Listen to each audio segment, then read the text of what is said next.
العالمین والعاقبۃ للمتقین والصلاة والسلام علی سید الانبیاء والمرسلین قال اللہ تعالی وتبارک فی القرآن المجید والفرقان الحمید بسم اللہ الرحمن الرحیم والفجر وليال عشر والشفع والوتر واللیل اذا یسر هل فی ذلک قسم لذی حجر صدق اللہ مولانا العظیم وصدق رسولہ النبی الکریم الرؤوف الرحیم اللہم نور قلوبنا بالقرآن وزین اخلاقنا بالقرآن وادخلنا الجنۃ بالقرآن ونجنا من النار بالقرآن قال اللہ تعالی وتبارک فی شان حبیبہ مخبرا وآمرا ان اللہ وملائکتہ یصلون علی النبی یا ایھا الذین آمنوا صلوا علیہ وسلموا تسلیما الصلاۃ والسلام علیک یا رسول اللہ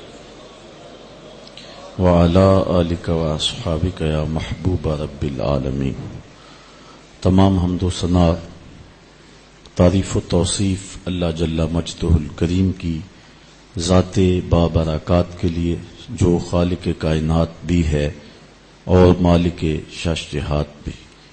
اللہ جل وعلا کی حمد و ثنا کے بعد حضور نبی اکرم شفیع امم رسول محتشم نبی مکرم اللہ کے پیارے امت کے سہارے رب کے محبوب دانائے غیوب مالک رقاب امم فخر عرب و عجم والی کون و مکان سیاہ لا مکان سید انس و جاں سرور لالا رخاں نیر تاباں سر نشین مہوشاں ماہ خوباں شہنشاہ حسینہ تتمہ دوراں سر خیل زہرہ جمالاں جلوہ صبح ازل نور ذات لم یزل باعث تکوین عالم فخر آدم و بنی آدم نیر بطہا رازدار ما اوہا شاہد ما طغا صاحب علم نشرہ معصوم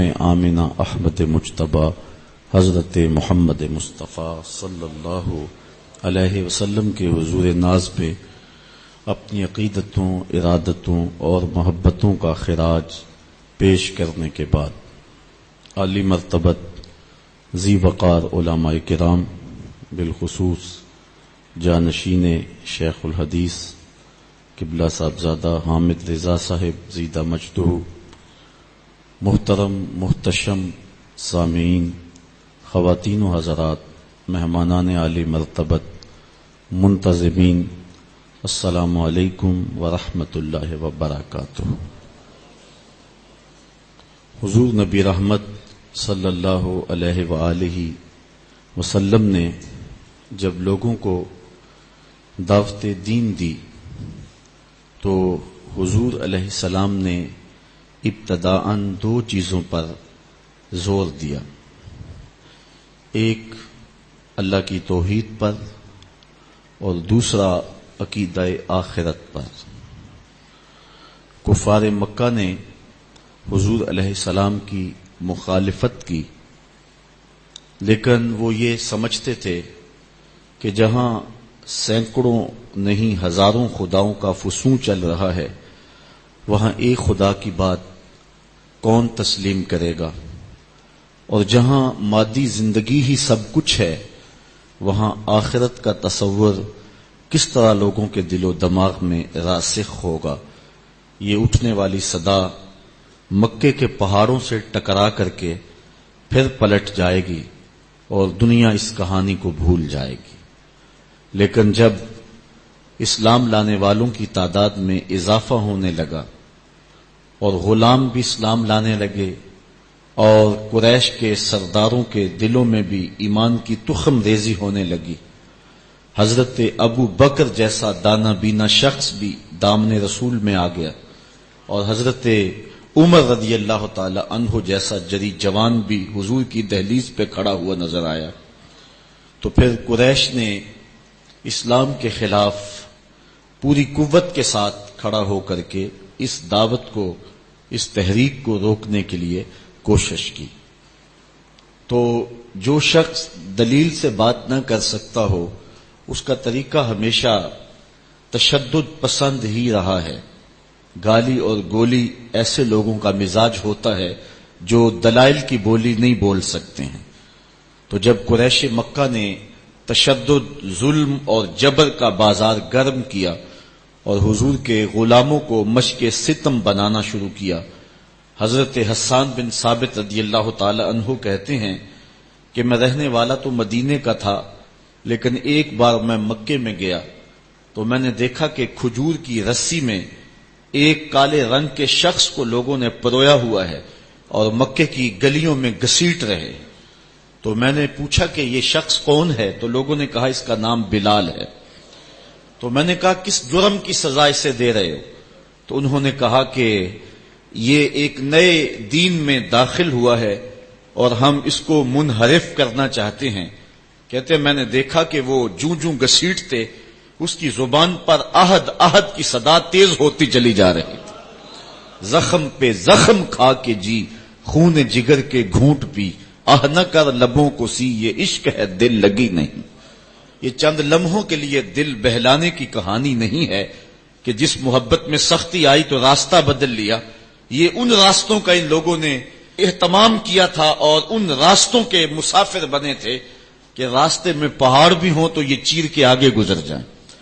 بلال حبشی کو ان کا ظالم آقا مارتا ہے، کبھی ان کے ہاتھوں میں میخیں ٹھونکتا ہے، کبھی زبان پہ تپتے ہوئے کوئلے رکھتا ہے، کبھی رسی پاؤں میں ڈال کر کے اوباش لڑکوں کے ہاتھوں میں دیتا ہے کہ اس کو گھسیٹے، کبھی کچھ، لیکن بلال ہیں کہ آگے سے مسکرا رہے ہیں، آہد آہد کا نغمہ پکار رہے ہیں.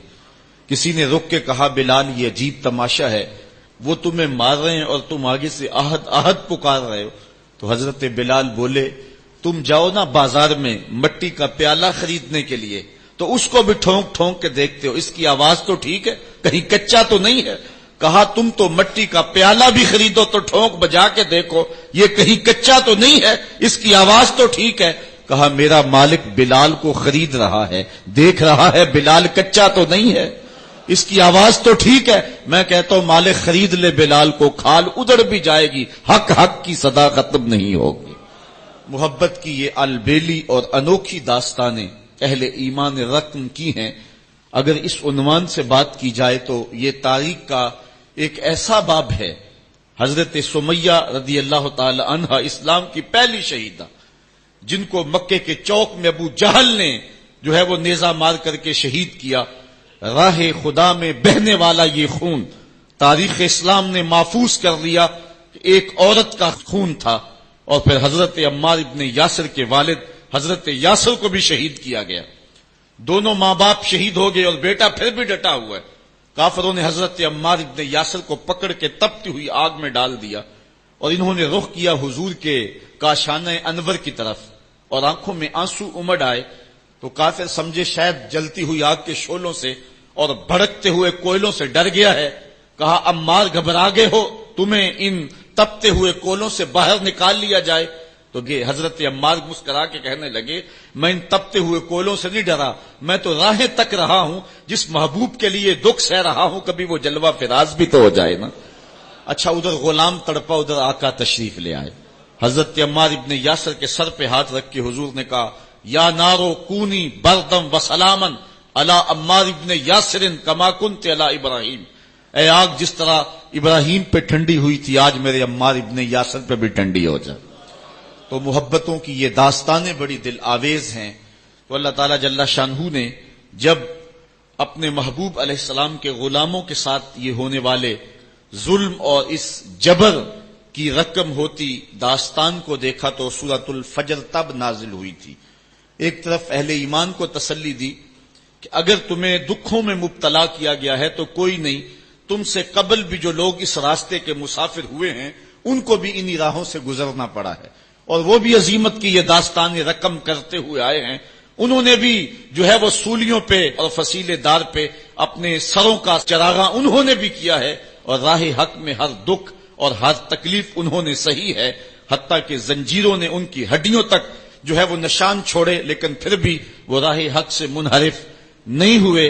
ایک تو ان کو تسلی تھی اور دوسری طرف قریش کو یہ بتلانا مقصود تھا کہ تم سے قبل بھی بڑے سرکش، بڑے نمرود، حامان، شداد اور بڑے ظالم اور جابر ہوئے ہیں، لیکن آج تم دیکھو کہ ان کا نشان بھی باقی نہیں رہا۔ اگر نشان باقی رہا ہے تو حق کا نشان ہی باقی رہا ہے۔ اس لیے سورۃ الفجر اس ماحول میں نازل ہوئی ہے جبکہ جو ہے وہ اسلام کے اوپر اور اہل ایمان کے اوپر سخت آزمائشیں تھیں اور سخت جو ہے ان کے اوپر تکلیف تھی۔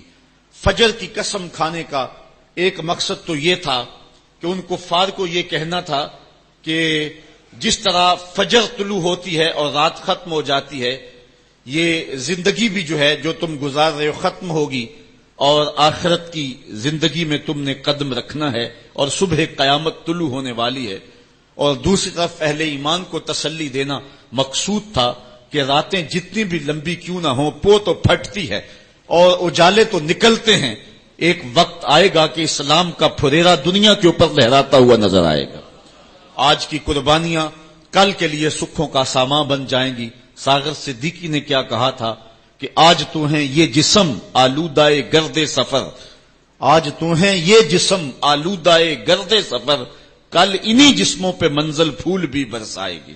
آج مکے میں ستم ہیں، کل مکے والے ہاتھ باندھ کے کھڑے ہوں گے، تو وہ لمحے بھی آنے والے ہیں۔ تو فرمایا قسم ہے صبح کی، والفجر، قسم ہے صبح کی، ولیال عشر، اور 10 راتوں کی۔ 10 راتوں سے مراد کیا ہے؟ یہ ذوالحج کی 10 راتیں ہیں، جو سال کی جو ہے وہ تمام راتوں سے یہ عشرہ جو ہے وہ افضل ترین عشرہ ہے۔ دوسرا قول ہے کہ یہ رمضان کے آخری عشرے کی راتیں ہیں۔ تیسرا قول یہ ہے کہ یہ محرم کی پہلی 10 راتیں۔ یہ 3 اقوال مفسرین نے بیان کی ہیں۔ والشفع والوتر، اور قسم ہے جفت کی اور قسم ہے طاق کی۔ مفسرین نے اس پر تقریباً 36 اقوال پیش کیے ہیں، لیکن سب سے بہترین قول یہ ہے کہ جفت سے مراد مخلوق ہے اور طاق سے مراد رب تعالیٰ کی ذات ہے۔ خالق کی قسم اور مخلوق کی قسم۔ واللیل اذا یسر، اور رات کی قسم جب وہ پیٹ پھیر کے چل دے۔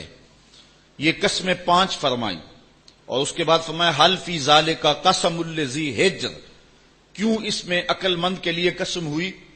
یعنی یہ 5 چیزیں عقل مند کے لیے بطور قسم کافی ہیں، اور جو عاقل نہیں ہے اس کے لیے سارے زمانے کی بھی قسم اٹھا لی جائے تو اس کے لیے وہ بھی ناکافی ہے۔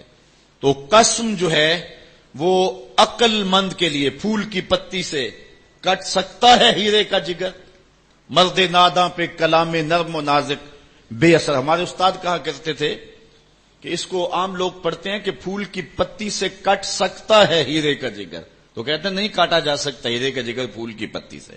یہ استفہام انکاری ہے۔ پھول کی پتی سے کٹ سکتا ہے ہیرے کا جگر، یعنی یہ ممکن ہے کہ ہیرے کے کلیجے کو پھول کی نرم نازک پتی سے کاٹ لیا جائے؟ تو جس طرح پھول کی پتی سے ہیرے کا کلیجہ نہیں کاٹا جا سکتا، اس طرح کلام نرم و نازک جو ہے وہ کسی ناداں شخص پہ اثر نہیں کر سکتا۔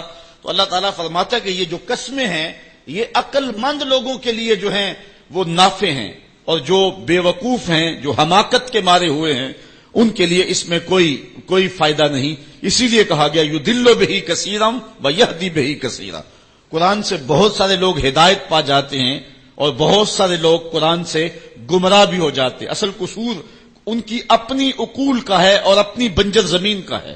12 کے در تبش خلاف نیز، در باغ لالا رویت و در بوم خار و خس، یہ بارش برس رہی ہے۔ سعدی کہتے ہیں کہ تباہ میں مخالفت نہیں رکھتی، لیکن یہی بارش جب گندگی کے ڈھیر پہ ہوتی ہے تو بدبو پھیلتی ہے، تعفن پھیلتا ہے، اور یہی بارش جب باغ میں ہوتی ہے تو باغ کے اندر پھول کھلتے ہیں، گلے لالا مہکتا ہے، یاسین اور نسترن کی بہار آ جاتی ہے۔ تو بارش وہی ہے، کہیں گندگی اور بدبو پھیل رہی ہے اور کہیں پھول چٹخ رہے ہیں اور کلیاں مہک رہی ہیں۔ قرآن تو اجالا دیتا ہے اور قرآن کی قسمیں من میں یقین اگاتی ہیں، لیکن کچھ لوگ گمراہ ہو جاتے ہیں اور اسی قرآن کو پڑھ کے کچھ لوگ ہدایت کے اجالے پا جاتے ہیں۔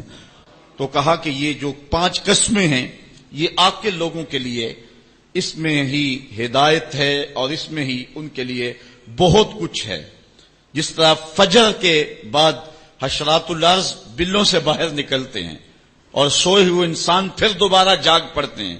زندگی میں ایک دم پھر ایک لرزش پیدا ہوتی ہے اور حیات نو کے آثار پیدا ہوتے ہیں. اس طرح مرنے کے بعد پھر لوگ دوبارہ اٹھائے جائیں گے. کافر کہتے تھے کہ ہم یہ بات نہیں تسلیم کرتے کہ بندہ مرنے کے بعد اٹھایا جائے گا. سورہ یاسین اٹھائیے. وہ کہتے ہیں کہ جب ہماری ہڈیاں ہو جائیں گی اور ہڈیاں زمین کے اندر گل سڑ کے مل جائیں گی تو پھر ان مردہ ہڈیوں کو کون اٹھائے گا. یہ نضر بن حارث نامی ایک شخص تھا جو قبرستان سے کوئی بوسیدہ ہڈی اٹھا لایا اور حضور کے سامنے اس ہڈی کو توڑتا ہے اور اس کے ذرے زمین پہ گرتے ہیں. کہتا ہے کہ ان ہڈیوں کو اٹھایا جائے گا جبکہ یہ بالکل جو ہے وہ ریزہ ریزہ ہو گئی. اللہ تعالیٰ قرآن مجید میں فرمایا کہ یہ کہتے ہیں کہ ان ہڈیوں کو کون دوبارہ زندہ کرے گا. تو اللہ تعالیٰ نے قرآن مجید کے اندر جو جواب دیا وہ بڑا خوبصورت ہے. یہ کہتے ہیں ان مردہ ہڈیوں کو کون دوبارہ زندگی دے گا.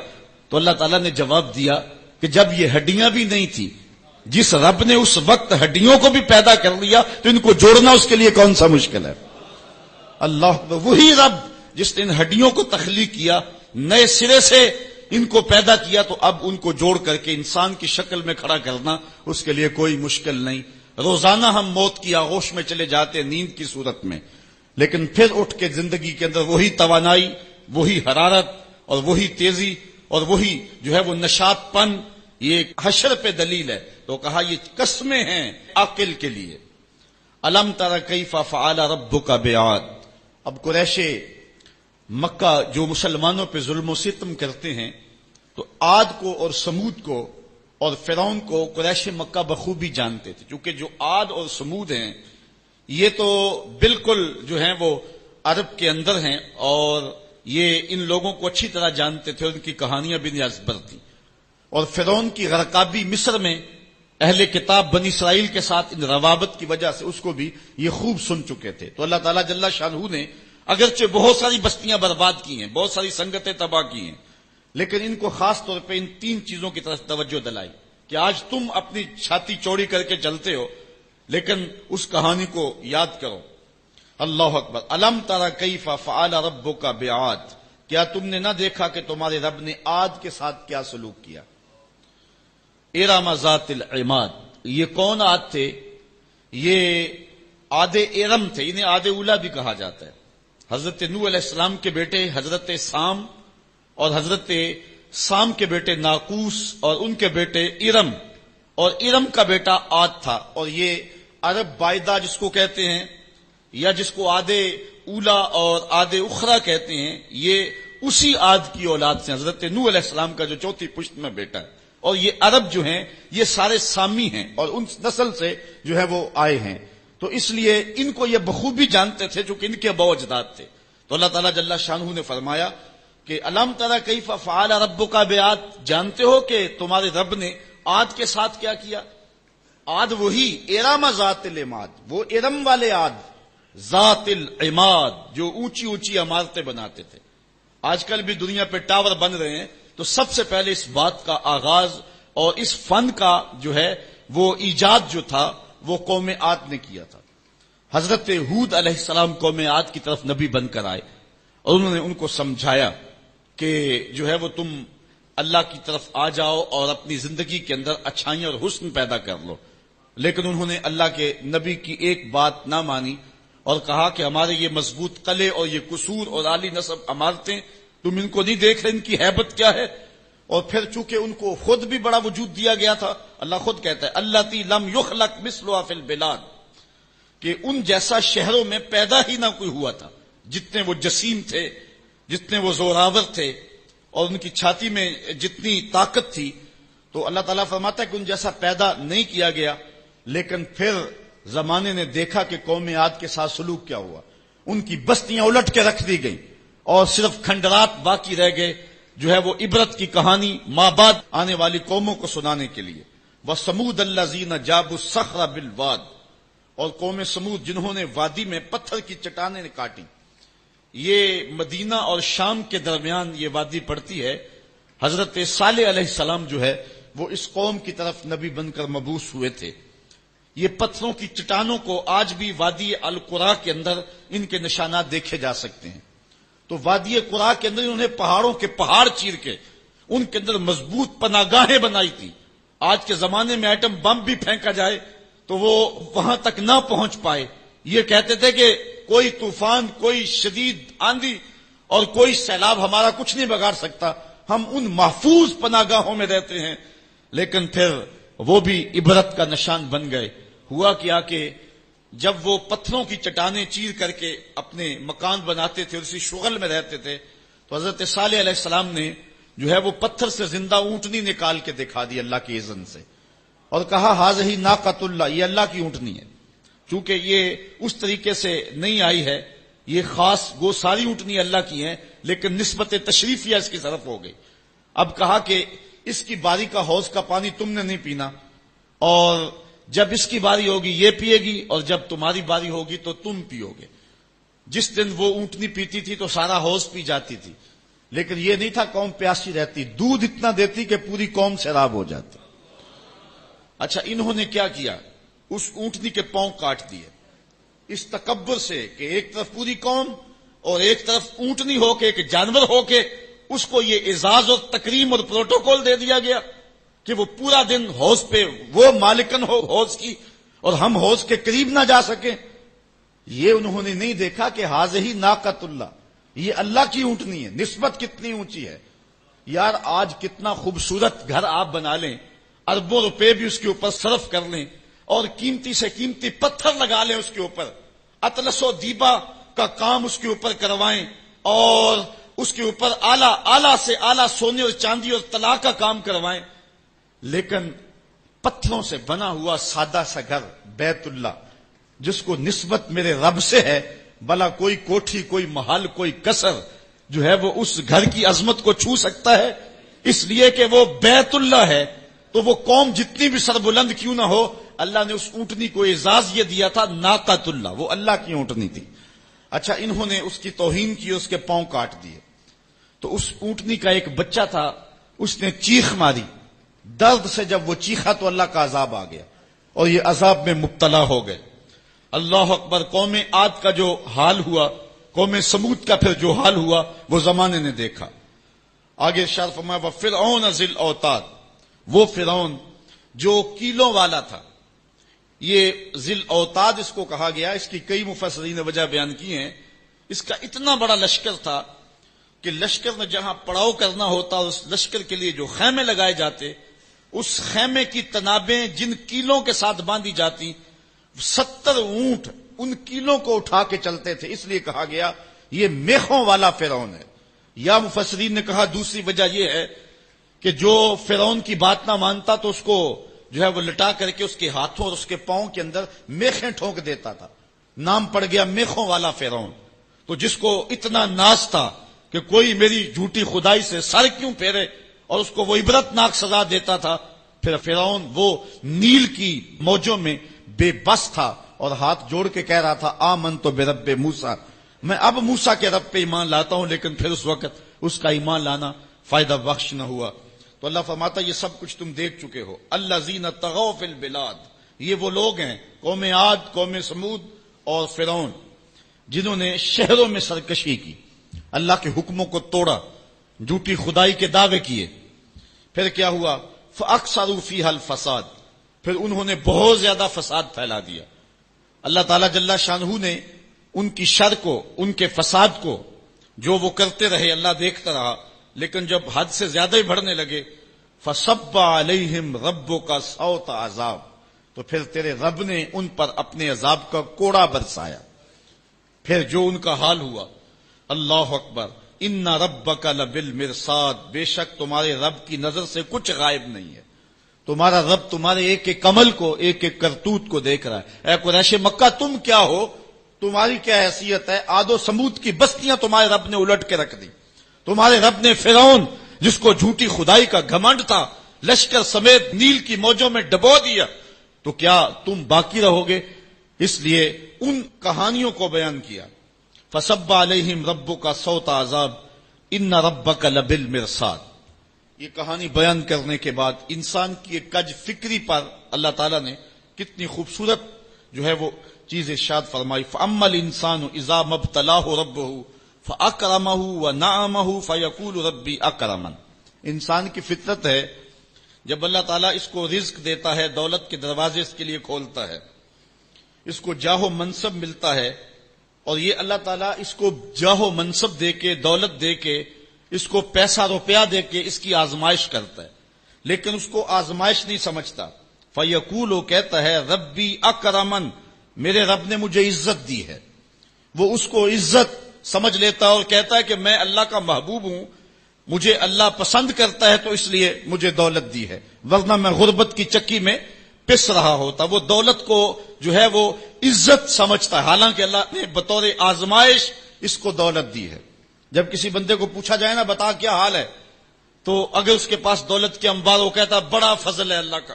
اچھا کیا فضل ہے اللہ کا؟ تو تہجد کی نماز بھی پڑھنے لگ گیا؟